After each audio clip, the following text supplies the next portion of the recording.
Hello movie lovers, welcome back to filmy bowl. Finally మన filmy bowl నుంచి భారతీయుడు రివ్యూ అయితే మేము ఇవ్వడానికి రెడీగా ఉన్నాము. చూడ్డానికి మీరు రెడీగా? వీడియోలోకి వెళ్ళే ముందు మన ఫిల్మీ బౌల్ ఛానల్ని లైక్ చేయండి, షేర్ చేయండి, సబ్స్క్రైబ్ చేసుకోండి. So coming to the video, first half అయితే కరప్షన్ నోట్తో స్టార్ట్ అవుతుంది.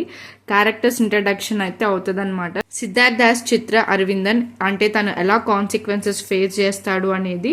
అండ్ నెక్స్ట్ వచ్చేసి సాంగ్ ప్లేస్మెంట్స్ వర్కౌట్ అవ్వలేదు అనిపించింది. సేనాపతి కోసం ఇండియాలో ట్రెండ్ జరుగుతుంది అనమాట. కమ్బ్యాక్ సేనాపతి అని చెప్పి ఇండియా ట్రెండ్ ఫర్ 1 month జరుగుతుంది. అండ్ నెక్స్ట్ తాపైలో ఉన్నట్టుగా ఒక లీడ్ అయితే దొరుకుతుంది. లైక్ సేనాపతి ఇంట్రడక్షన్తోనే చంపడం, ఫేస్బుక్ లైవ్లో సేనాపతి యూత్ కోసం మాట్లాడడం, corruption checks and production values అయితే బాగున్నాయి. చాలా అంటే చాలా స్లోగా ఉంటుంది స్క్రీన్ ప్లే. అండ్ సీన్స్ అనేవి చాలా లెందీ అయిపోయినట్టు అనిపించింది. అండ్ ఒక ప్రెడిక్టబుల్ ఇంటర్వెల్ అయితే మనకు వస్తుంది. మనం ఈజీగా మనం అయితే దాన్ని ప్రెడిక్ట్ చేయగలం.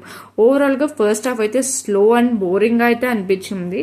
అండ్ సెకండ్ హాఫ్ వచ్చేసి ఏం ఆపరేషన్ చేయాలో తెలియని డాక్టర్స్ సీరియస్ ఆపరేషన్ అయితే చేస్తారనమాట.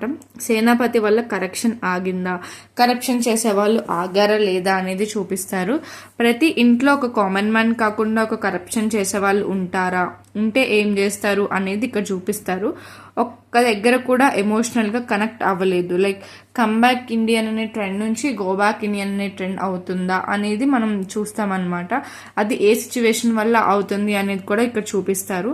అండ్ ఇది క్లైమాక్స్ అనేది మనం ప్రెడిక్ట్ చేయగలుగుతాము. లైక్ ఎలా అంటే ఒక నోట్ అనేది ఉంటుంది, భారతీయుడు వార్ మోడ్ స్టార్ట్స్ అని చెప్పి ఒక నోట్తో అయితే మూవీని ఎండ్ చేస్తారు. ఇట్స్ లీడ్ టు భారతీయుడు 3 అనమాట. అండ్ పెర్ఫార్మెన్సెస్ గురించి మనం మాట్లాడుకుంటే కమల్ హాసన్ సేనాపతి సూపర్గా కమల్ హాసన్ గారు అయితే ఇచ్చి వాడేశారు. నెక్స్ట్ సిద్ధార్థ్ చిత్ర అరవిందన్ లాగా తన రోల్ తనైతే వెల్ అండ్ గుడ్ బాగా చేశారు. ఇంకా ప్రియా భవానీ శంకర్, రకుల్, ఎస్జే సూర్య రోల్స్కి స్కోప్ ఎక్కువ లేదు, బట్ వాళ్ళ పెర్ఫార్మెన్సెస్ కూడా ఓకే అనిపించింది. ఇంకా టెక్నికల్ డిపార్ట్మెంట్కి వస్తే ప్రొడక్షన్ వాల్యూస్ ఆర్ టాప్ నాచ్లో ఉన్నాయి. సినిమాటోగ్రఫీ కూడా బాగుంది.